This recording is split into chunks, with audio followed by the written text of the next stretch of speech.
Welcome everyone. Today we're going to be talking about swapping the brake pads. So this is a C7 with the Z51 package. And so we're just going to swap the pads today. So what happens is I run this on the track and I will put Carbotech XP12s, Carbotech XP12, CT1001 is the pad shape. I'll put these into these calipers and run this car on the track.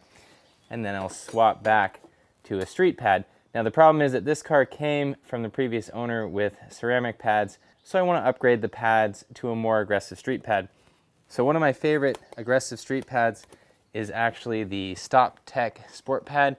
The reason I like this pad is because it's very cheap. It has a 1300 degree Fahrenheit maximum operating temperature, and so it will stop if I go on a mountain road. It will work. The downside with this pad is that it doesn't have as high of a coefficient of friction as a racing pad, and so I don't really like to run this on the track. I have run this on the track and it's worked okay, but it's not one of my favorite track pads. Let's get to swapping out these pads. I'm going to rotate the caliper this way so that you can see how easy this is. So with a Brembo caliper, there are two pins here.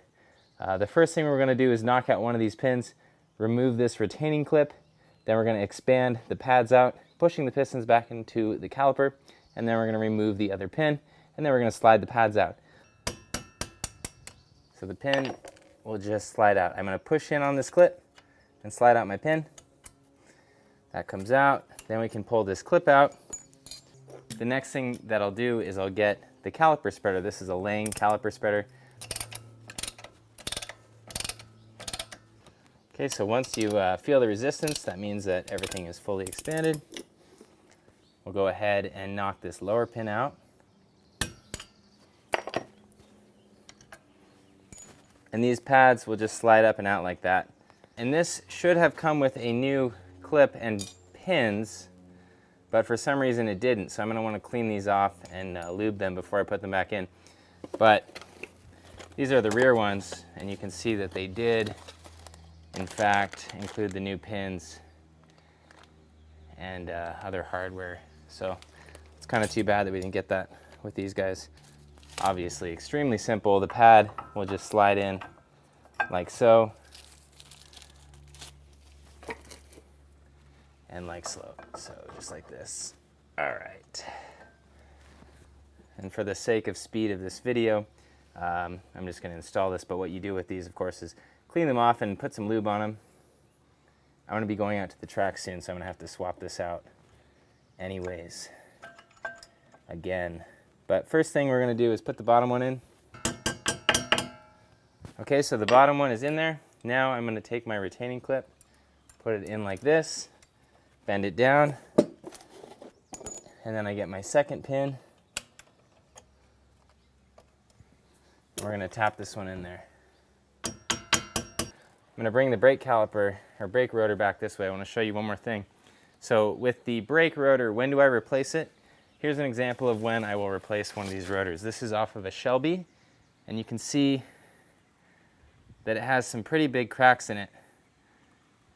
And what happens is when the cracks catch on your fingernail, that's when it's time to replace. Now what happens if you don't replace them when they have little cracks like that is that the cracks can grow, and that can be dangerous on the track. You can crack all the way through the rotor.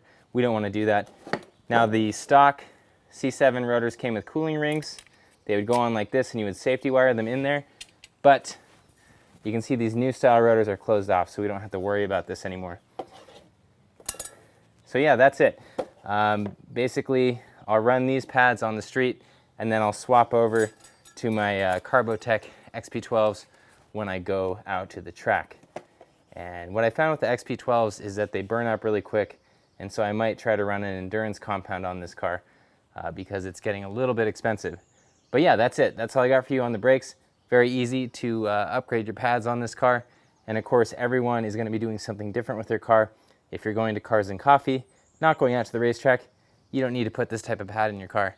So that's all I got for you. Thank you for watching. Make sure that you enjoy your car.